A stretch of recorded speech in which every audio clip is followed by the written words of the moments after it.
Give us that full energy too.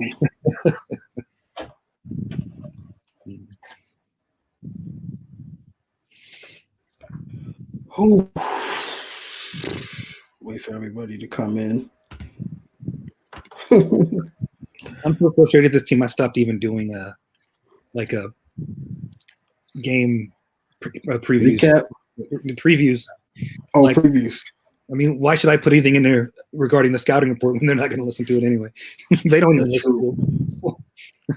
That is true. It's like they have one shooter, and you don't want to cover that one shooter. Wait for everybody to come in. Make your way in. Big pain right there. That was painful. Very painful. Very, very painful. Wait for everybody to come in. Yep. We're gonna get to everything. I think the first thing we have to cover is that last play, but wait for people to come in now. Shout out to Mel. Mel always here. What's going on, Mel?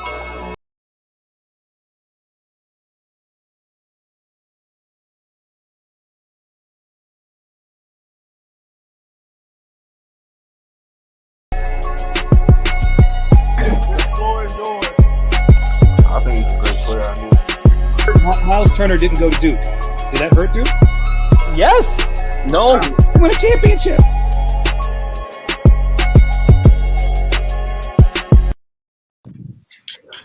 Where do we start? Welcome, Skyler. Hey. Where do we start, man? Let's just get out the way. Let me get the clip. Let me get the clip because I think it's the first thing we got to talk about. Hold on. Let me find this clip.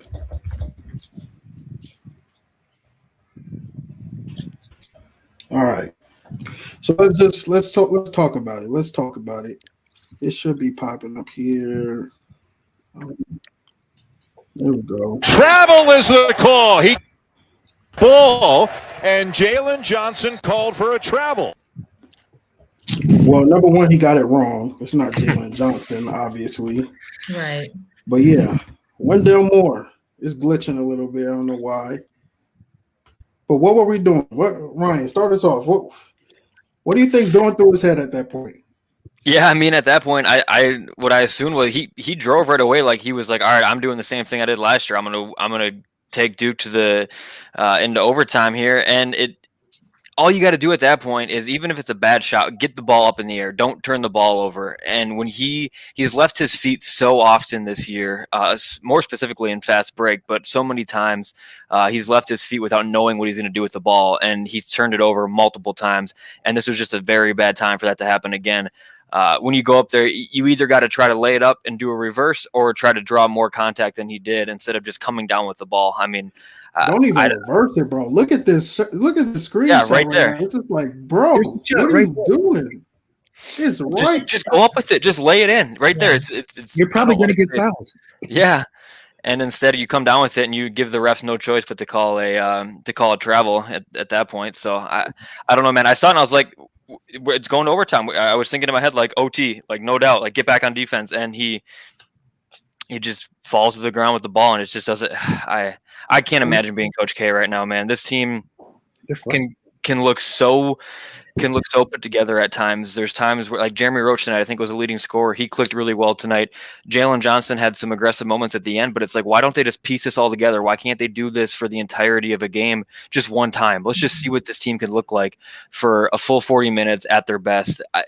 I'm not saying this team would be a top 10 team in the country, but they're a top 25 team if they could just put together a good if everybody just came together and played well for one game, this team could look really scary, but they just can't. They just come out flat. I didn't understand why we started the second half with the same starting five that we started with the game with, because the same thing happened. We got our asses pounded, and they went ahead by 12 within the first few minutes of that second half. Henry Coleman provided a huge spark off the bench. That was really cool to see. I don't know why he didn't get more playing time in the second half. I don't know. I don't know if you can blame Coach K too much at this point. This team just isn't putting it together for a full 40. Yeah, Brian, what are your thoughts? They're just I mean, not. first, before we get to Bryant, another thing is, who is he passing to if he does pass the ball? He's passing to You Jordan can tell there was Goldwire? nobody because he fell to the ground and he threw the ball, and there was literally 3 Tar Heels right there when he threw it. So like he had nobody to go to. Like, I don't even get why you even think about passing it to Goldwire for a game-winning shot. I don't get it. Go ahead, Brian. I agree. I mean, it's frustrating with Moore because he does that. Like a lot of people were saying, oh well, this was a end of game thing and blah blah blah. But he does that in the middle of the games. He does that in the beginning of the games, and I love the kid. And he's going to round out into a really good basketball player. Agree. Right now, the mistakes they're backbreaking a lot of times. I mean, the turnovers, the jump passes. I don't get it. Like, I don't know if the coach has to put weights on them in practice so they don't jump to pass the ball. But I would try it at this point. I would just put sandbags on them and like, if you pass the ball and you try to jump, you're going in the hole like in prison or something. I don't get it. They have the ability to do a lot of things, but they just don't play with the intensity that they should play at. I've tried to defend them a lot this season, and I still will. Like, I love every kid on the team. Go off, man. Go off. No. I mean, to go off on. I mean, they're a young team. I mean, like Coach Kidd saying the other day, the 5th youngest team in the NCAA. I mean, that's a young team.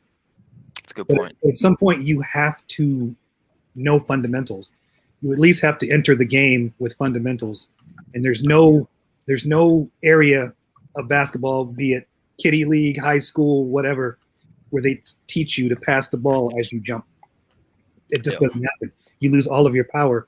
And especially when you're a freshman, you don't have that power anyway. You haven't been into the weight program enough to be able to make that kind of pass regardless. But you don't make it even when you are. You just don't do it.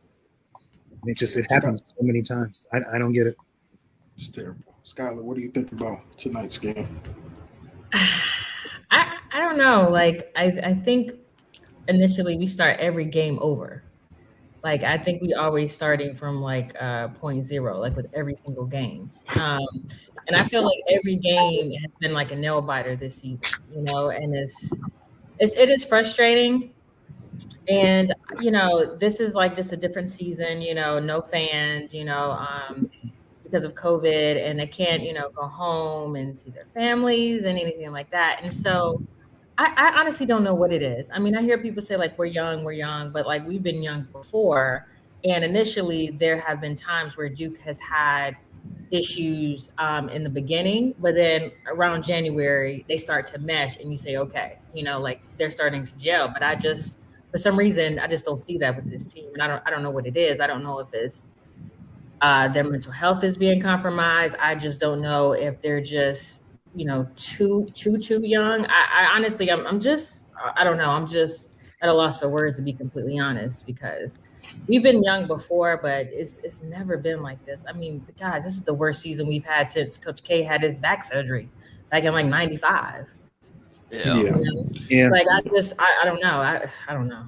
I agree with her that it's youth, but it's also the fact that when they come into a season, they have a plan and they have a progression of games, and they're really, really, when they schedule these games, they're very particular about what they have and when they have it.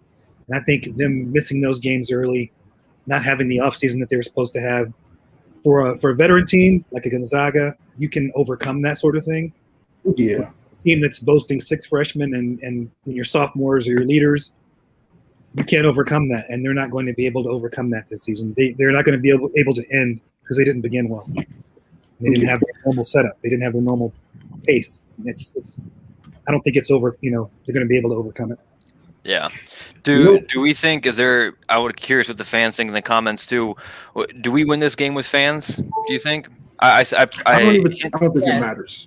No, I know. Honestly, I'm just curious. It's to the point now where, like, what else do I pick at? I mean, they're just not that great of a team, but there were so many times where it was like when Carolina threw that ball straight out of bounds, that basically brought Duke back in the game. If you get a Cameron Indoor Stadium just completely shaking at that point, like I don't want to. Yeah, maybe we shouldn't talk about hypotheticals, but I think this game and this rivalry is just so much different with fans that it would have been such a big confidence boost to have fans at Cameron for this team. But it would have been great to have fans, but I don't think it. Ultimately, you should have won that game. I think The turnovers were too much. Listen, I've been calling this the worst offensive team all year. The worst offensive team I've ever seen all year. They scored how many points tonight? 87 points. 80. You got 11 points from Joey Baker. You got 4 points from Henry Coleman. Like you got 15. Matt Hurt didn't even score, and they scored 87 points, and they lost the game. That just tells me they're just not a good team. They're not a good team because you got to find a way to win those games. Like we can't make excuses. We've ran out of excuses. They're 7-7. This is a bad team. Not a bad team. I won't say a bad team. They're young and they're not a good team. They're just not a good team. We just have to admit it. We got to call it what it is. Yeah. I won't see them in the tournament at this point. I think rather than call them excuses, I'd call them mitigating factors. Yeah, I'm not making excuses for this team. I've called them bad since the Michigan State Illinois game, so I'm not sitting here making excuses for them. I'm just talking as the rivalry in a whole. I think I look at this Carolina game as like such an outlier that it doesn't even like tell you what the team is like. It's just always a close game. That's why I'm saying I think this Carolina game could be a little bit different with fans. But like, yeah, this team has been hot garbage for the last 2 months, if not the whole year. There's no excuses there, but it's just I don't know. The game felt different. It felt like it could have gone a lot of different ways if Cameron had the crazies there. I don't know. I mean, I agree. I mean, as someone who I've gone to several games at Cameron, and the energy there is unmatched. And as someone who used to be a performer, I used to dance. You do feed off the energy of the crowd. And so with a game this close, I just feel like if the crowd was there, I feel like they would have fed off that energy and just performed like better. I really do. I don't think we can discount having the fans not there. And I think that's why Nolan was talking about pumping in crowd noise, because obviously they felt like it was, an important aspect too. So, or important element. So I don't think we can discount that, because I've been to games at Cameron and they give off crazy energy. It's like unmatched anything I've ever been. I just think if you want to compare this to anything, obviously with ACC tournament you still have fans, but it's more of a level playing field. You're gonna have both sides, so I feel like it may cancel each other out. I just think at the end of the day, for this game, what it was, for how they played, I think they didn't feel it. They didn't care. They didn't care about the fans. I don't think any of the teams cared about the fans. They played their best basketball this season offensively for both of them. So I understand the fans are like a outlier, yes, but I think you got to give what the circumstances you're given and play with that. But I mean, this team is just not good at the end of the day for me. I get it about the fans. Yeah, I agree. Yeah, but also fans don't pass the ball to the other team. Fans. I mean, because you look at the stats, like they got out rebounded by 7, which is, we expected that. Carolina's a gigantic team. 7's not bad considering. They had 15 turnovers to Carolina's 16. Great. Even if you look at the points in the paint, I mean, the points in the paint were dead even, which is a win for Duke. Mm-hmm. Exact stat where they lost this game: points off turnovers, 28-20. Mm-hmm. They can't keep the ball over. They can't keep making freshman mistakes this late into the year. And and they have to play aggressively. 7 trips to the foul line is not enough. Seven shots. When you gave up 22 to Carolina, they're not aggressive. Jalen's layup, where he was covered by, I think, Leaky Black, and he tried to lay it up instead of dunking it on that dude. You're 6 foot, 200 plus pounds. Leaky Black is every bit as wiry as you can get. Dunk on that man. Don't try to do a fancy little layup. Be aggressive. There's no aggression. Call this to the aggressive team. Whoever's the aggressor is going to get the calls, and Duke has not been aggressive, and it matters on offense, and it matters in how your team perceives you. If your teammates see you being soft, they're going to play soft. If they see you dunking the ball and being aggressive, they're going to be aggressive as well. That sort of the energy. They don't have that energy. I think we're not to harp on all the positives. One positive, I'm going to try to play this clip out. I'll see how it plays. One positive, Henry Coleman. Shout out to Henry Coleman, man. He gave us some energy tonight. This is kind of what we expected him to be all year, I feel like. But obviously, you know, Coach K has his rotations. This is a little laggy, but you see my guy. Like these type of plays, the energy plays, just, you know, the scrappy junkyard dog plays, this is what we need all year. Yeah. All year. We had a guy like this.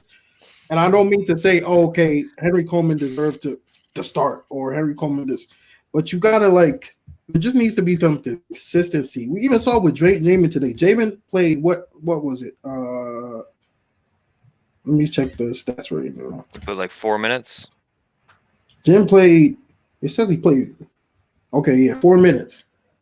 That was after he shot the air ball. He was taken out.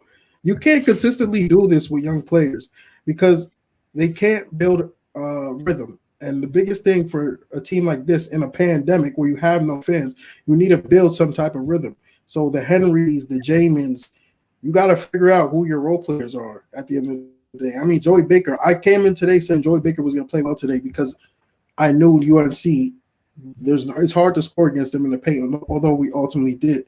Joey Baker needed to chuck up a lot of shots tonight, and he did, and he made a lot of shots. But like, we can't get this consistency all year. It's a consistent theme with Duke. We have no bench. So, like, when are we going to actually develop? When are we going to develop a Florida State type team where we're playing 9 guys? The second unit can, you know, actually be a force. Well, that's never going to happen. Yeah. They're never going to be a state team.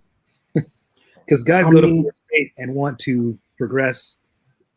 Guys come to Duke, they want to be in and eventually be out. They're, you know, I think next year, I hate to bring up next year because I know it's a different subject, but man, we can bring up next year. Next year is here. I think next year you have that sort of depth and you have that sort of bench because these guys are going through some pains right now that I think will eventually translate. But I mean, and Henry Coleman if he was 3 inches taller, man, he could have played the entire game with that energy. It's just, you know, he's not going to be able to defend the paint against guys that are 6'11", 7 feet tall. But I mean, I love his energy, and he had his best game obviously of the year, and he did well, and he brought the energy. I just wish he was, had some lifts in his shoes for this game, and he might have made more of a difference on the defensive end. Yeah. Someone said, yeah, I can't help but think about next year, man. It's should be fun. But we did win a championship without a bench too. Exactly. But that's the thing. Someone said it here. Said, "Are you for real? Coach recruits one and dones. One and dones. There's one and done on this team. That's it. Yeah, this isn't a one and done team. Yeah, the past 2 years, there've been realistically one and done because Vernon could have came back. Obviously, he didn't. He's not a one and done player like a Zion where he's a lock for a top 10 pick. The one and done we've had the last 2 years is Jalen Johnson, and that's only because of what he's done in high school, like not really what he's done at Duke, although he has flashed it. So when are we going to start developing a bench? I think that's what this year is. That's what this year is. Because you'll have guys that have played in big games next year. I mean, you'll have, a Roach, you'll have a Stewart, a Mark Williams. You'll probably have a Wendell Moore. You'll have a bench next year. That's true. But you have to go through these years of growing pains, just like the Shire and Nolan team did. They were god awful their first year. But the past 2 years, the only thing with that the past 2 years is we said Duke should be deep. The past 2 years, we've been preaching that from the beginning of the season, that Duke should be deep. Even coming in this year, like, okay, we have Roach, we have Stewart and Wendell, so we have depth, and Goldwire, so we have depth. Yeah. Hasn't been that way. And next year, we say next year that it might benefit next year. Ultimately, right now, if we don't get Trevor Keels and Wendell comes back, the only 5 guys we'll likely see, because six guys we'll see consistently are Paolo, AJ Griffin, DJ, Jeremy, Wendell, and maybe Mark. And then I think that's a rotation. So, like, are we really going to have a bench next year? But I don't know. I don't know if a bench is completely like we've said. Coach K has won championships without benches in the past, and a lot of teams have. I don't know if we need 8, 9 guys. I'm cool with 7, 8 guys, like we've kind of ran with, especially in 2015. I mean, at that point, if you have Coleman and maybe Brakefield, I don't know. I don't know what Brakefield's going to stand at for this year. But if you have Brakefield and Coleman off the bench as well, and maybe land one more recruit outside of missing on Keels and Baldwin. I don't know. I mean, yeah, we'll see. But I'm cool going into next year 7 or 8. That 5 or 6 is going to be a damn talented team, especially a lot more talented than the 5 or 6 or 7 that were playing majority minutes for us this year. So. I guess we had Paolo and AJ this year. It's a different story. Guys got to also. I mean, they got to produce. I mean, you get on the floor. Yeah. If you are ultimately wanting to be a pro, you have to come into a game, whether it's 1 minute or 20 minutes, and be ready to produce. That's not something you're going to learn. You have to come in and produce. You get to the pros, you come in I don't care if you're playing 1 minute or 10. If you don't come in and produce, you're sitting right back down.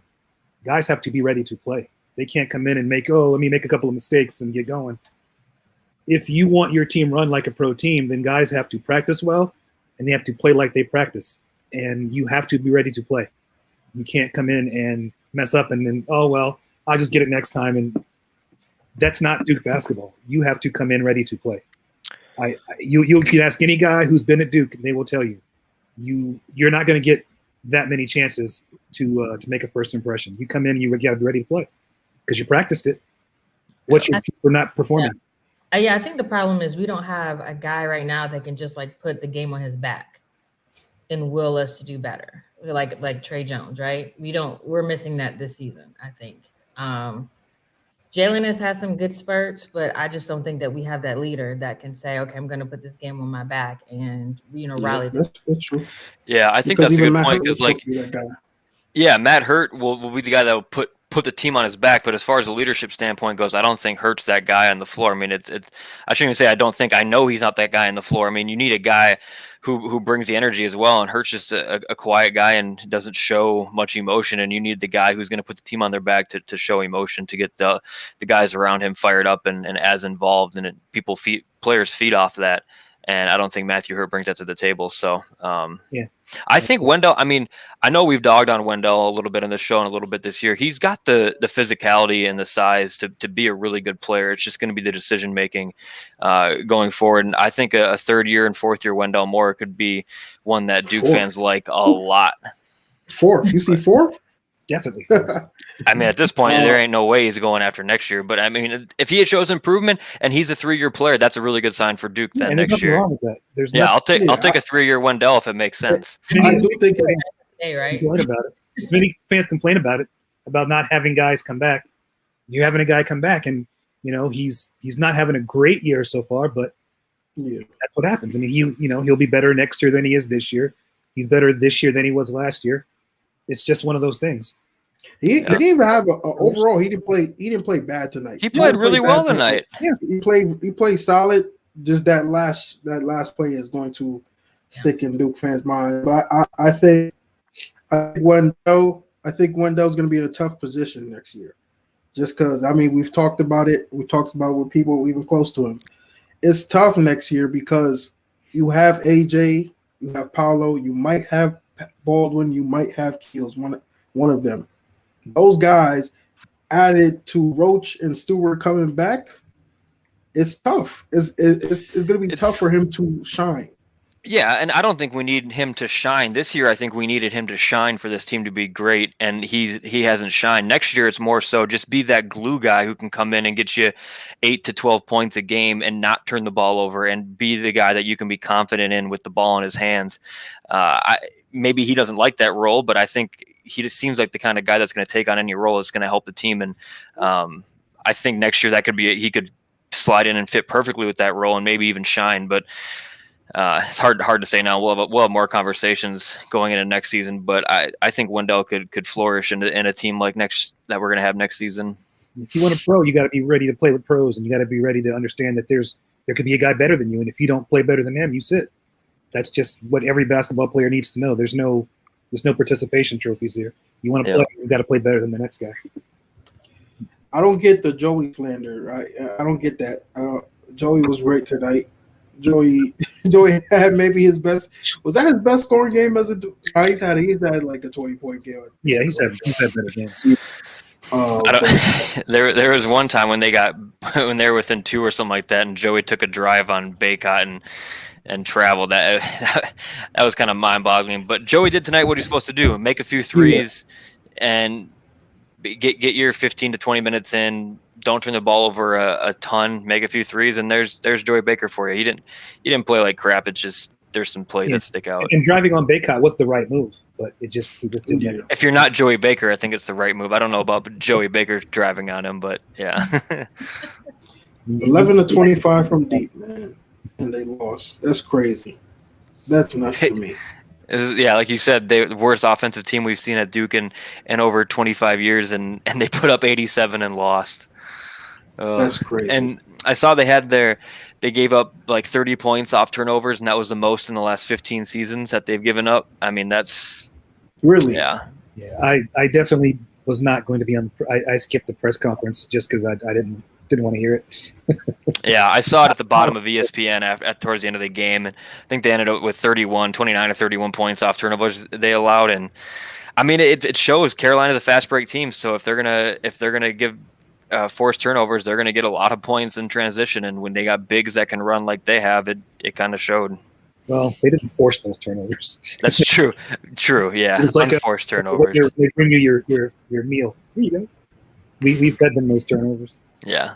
That's the frustrating part. Because if they're turning you over, hey, more power to them. They deserve it. But if you just pass it to them. So where do we go? My question to everybody is, where do we go from here? Where do we go from here? What's next? What's the mindset the rest of the season? I mean, you got to win out, or you got to win in the ACC tournament. I don't even think winning. I know. Well, what do you mean? What do you want me to say? I mean, it's this. They're not making the tournament. They're not going to win the ACC tournament. They're not going to win out. I'm just saying, if you want to get to the tournament, you have to win out, or you have to win the ACC tournament. I don't even know if winning out gets you in the ACC tournament. You're gonna or gets you into the NCAA tournament. You're gonna have 7 losses on your resume. At that point, I don't know how many. What would be 2, 3, 4, 5, 6, 7, 8 games left. So our record would be what, 15-7 if we won out with wins at or with wins versus Virginia and UNC at the end of the season. I mean, a 15-7 team with one good win, and then maybe you win into. So optimism, man. I'm not saying. No, they're not. They're not winning out. I'm just letting you know that's what they have to do to get. I don't even know if winning out gets them into the NCAA tournament. At this point, I'm prepping for next year. At this point, yeah. I mean, I'm not saying they don't. I mean, they play, but they need to just start letting the young guys play. The guys who are going to be back next year, start developing. As Big Duke said, you've got at this point, you're making the tournament is a long shot, and you might as well at this point just start working those young guys and getting them ready. Brian, have you heard anything about if Goldwire, if there's any chance he pulls that 5th year with the COVID waiver, or is he done, you think? I think he's done. I mean, everything I've heard says that he's not coming back. Yeah, that's interesting. I wonder what his next step or where his next place he's going to play. He's going to go overseas and play probably? It's possible. I mean, and again, it's not 100%. There's been no, it's just an expectation that he won't be back. Yeah. I think he could definitely have a nice role on the team if he wanted to. I think so too. And I don't know if I 100% would. I'd want Goldwire back. I shouldn't say that. I'd take a 5th year Goldwire. Most definitely. I feel bad for to pay. Cave to do still if he's not well still. I wonder if he's still hurt. Yeah, I bet he's coming off of what, a year and a half missing of basketball. I don't know. Unless Duke promised him like a prominent role, I don't feel too bad for him. He kind of probably went here for that question. I want to ask Coach K that question, but Coach K, what did you promise the first grad transfer in Duke history? What his role would be? Ask him why he didn't play certain guys, but I know that's going to be a situation that I don't want out there for everyone to see. We'll hear about you on ESPN. Coach K has ordered a drone stream on Duke Blogger. Oh man. So yeah.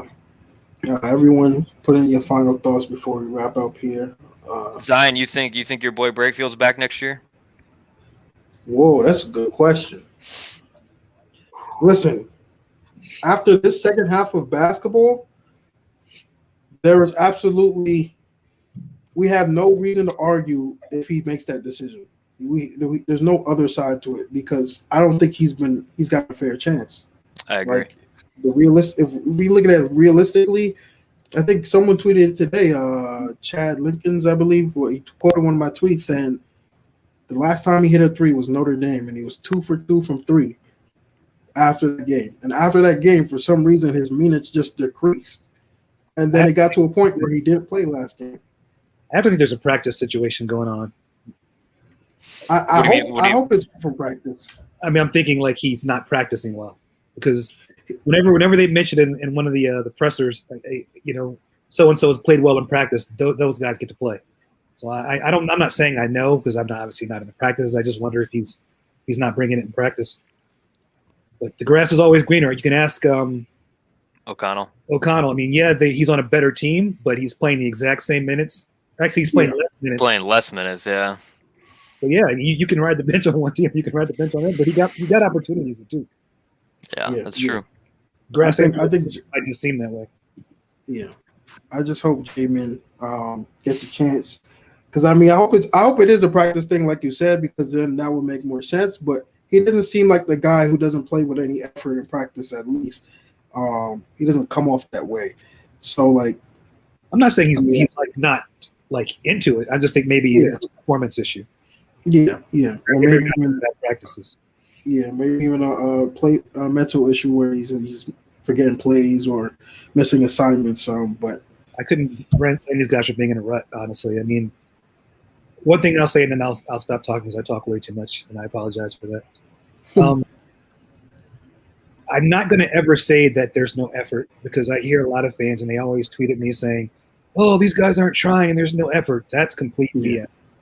They want it better or more than you do. They want it way more than any fan wants it. Don't confuse a lack of execution for a lack of effort because they're not the same. Yeah. I will say, though, my slight rebuttal to that is that there are times I won't name names. There are times where we've seen players take plays off and they're a little lazy.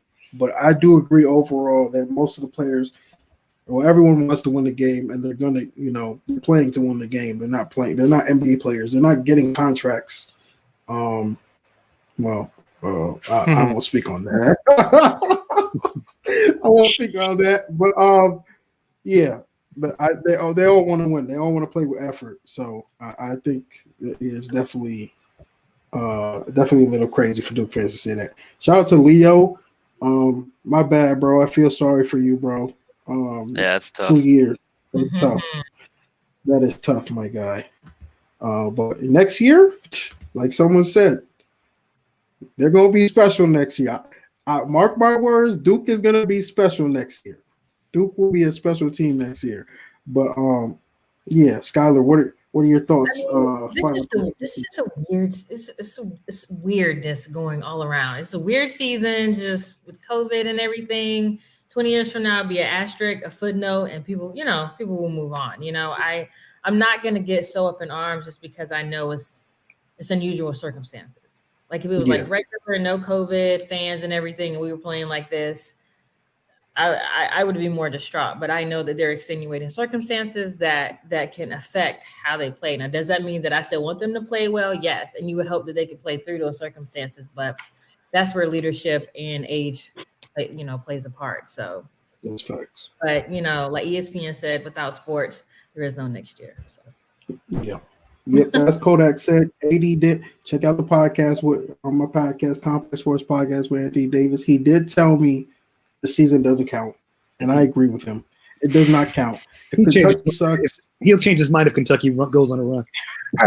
They're not going on any Kentucky going on a run. They're beating Tennessee right now. By 7. And I think that's a good point, right? Is that we're not the only ones struggling. Like there are other teams out here struggling, and it's just not us. If it was just us, then I would be, I would feel like way down about it. But I mean, Kentucky's struggling, and Carolina was struggling. Yeah, Carolina's still probably Yeah, I mean, it's not just us. I would say that. Kentucky's handling the number 11 team in the country right now. Don't matter. They're not They- making the tournament. I'm not even worried about it. Yeah, Kentucky can win every game they want to. The only way they make the tournament is Yeah, if they win the SEC tournament. Yeah, But yeah, they could win the SEC tournament. You never know. yeah, If they win the SEC tournament and Duke wins the ACC tournament, how about that? yeah. That's the only way Kentucky gets it. If Duke wins it too, and I hope the NCAA rigs it so Duke wins the ACC tournament and Kentucky wins the SEC. He was saying they should let all the teams in. He knew what was up. Yeah, he Oh, did. right, Coach K. Wait, Coach K didn't say that. Wow, Coach K. Wow, that's smart. And that was Bring before that they were up. losing. Yeah, it Coach really K was. did say everyone deserves to be in the tournament. He was like on the court, like looking at practice, like, yeah, can y'all just listen, please? While their social media team was tweeting out how like Joey Baker dropped 45 points and Wendell Moore was dropping like 40 points as well, trying to get us all like, hyped up and excited about it. Those preseason scrimmages. Oh man, those were so misleading. Oh my They were. goodness. I don't even want to. Yeah, we need to talk to somebody on the staff about that. Don't ever tweet those stats ever again. I think they're trying to get the players hyped up too. Yeah, Probably. they were. They're like, They have to use everything in their arsenal at this point. Yeah, Yeah. that's true. I will say before we wrap up, the players have been showing energy. Like DJ Stewart, like if you look at every clip he's been in, he's smiling from ear to ear, regardless of kind of how they're playing. So I mean, it's still encouraging that they're not all totally out of it. Although I don't know how this loss will kind of do them in, but we'll see. We'll see. But you have to remember, all things are possible with the GOAT, and that's what we have to hold on to. Yeah, but the GOAT is not on the court. The GOAT cannot. The GOAT cannot stop Jordan Goldwire from throwing the ball to the other team. Or, The GOAT could get 5 assists and 10 rebounds a game, put the GOAT in. This GOAT is can only true, do but so I much. mean, yeah, but I mean, he's still the GOAT for a reason, right? I think Coach K being the GOAT has some kind of kept them in some of the games they've been playing, but he's also hurt them as well. If you saw the last press conference he did, not the he did one this week, but like after the Miami game, Yeah, I've never seen him as frustrated as he was Yeah. during that press conference. true. That's true. He was I mean, just you have to hold on to something, right? I mean, he was defeated. I mean, he's Yeah, just, I think he's defeated, and this is the thing. You can't even punish these guys at this point, bro. Like you can't take the gear away. You can't ban them from the locker room. Why? Because they're in a pandemic. There's nothing they could like. You need to give them everything that will keep their moral spirits up, because they're in a they're already in jail right now. Yeah, they go from the hotel to practice to the hotel to the film room to practice to the hotel. I mean, like, no you student. don't think that is affecting their mental health, which could be affecting their Yeah, music? like I mean, seriously, I'm not. I mean, I think that could be a possibility. I completely agree with you. Yeah, Yeah. I don't think we can discount that either. we can't just just discipline them like that normally. It's just like I've talked to a couple people around basketball, and they've said like there are players in college who just feel miserable right now just because they can't do anything. This is basically a job at this point. They're not really having fun playing the game without fans. Like it's Like tough. a construction worker, basically. Yeah, especially I mean, for schools college is that supposed to don't be have. like the best time of your life. Yeah, Yeah, like schools that don't have the luxury like Duke, where they even could give them some type of relief. Like smaller schools are struggling right now. But yeah, that's just the nature of basketball. I don't even know when the next game. What next game are we playing? we got Notre Dame at home on the 9th, which the 9th is what, Tuesday, Wednesday? Tuesday. If we can win that, that'll give us another quad one. Oh my God. And they're 7 and they have a worse record than we do. Carolina Oh, my only has one goodness. quad one, right? That was this. Is Duke considered a quad? Quad one win? I think this is UNC's first quad one win. We're a top 75 team? No way. At this point, Let's I'll be surprised. Yeah, Notre Dame is not about to smoke us. I will tell you that is not going to happen. They might. Coach K's birthday coming up soon. That's cool. Happy birthday. It's not going to be okay. He said he's joking. Duke is ranked 66 in the net. So yes, we are a quad one win at this point for everybody This game, Carolina a nice path to the tournament. Not that they didn't already have a small chance, but we just helped them out big time. Yeah, we did help them out. That is, we'll get them back hopefully later. Hopefully, But yeah, not on the team at all. You know, it's easy to be frustrated right after a game. And to speak to what I'll be quick. Coach K even said that like he's evaluating himself as he's evaluating these players, and he knows he can't coach this team like he's coached any team in the past. They're different. Yeah. His message hasn't gotten across, and he's trying to find other ways to do it. That's all you can really do. Yeah. Yeah, it's a rough season, y'all. That's all we can say. That there will be greener pastures next year. Yeah, but these are just strange times we're living in. Yeah, for sure. Yeah. But yeah, we appreciate y'all for tuning in. We'll catch you maybe next week. I don't know. At this point, I think we're going to start being more sporadic with them. Just because there's not much to talk about. Like you're losing, and it doesn't look like the tournament is possible. So we'll see. But appreciate y'all for tuning in.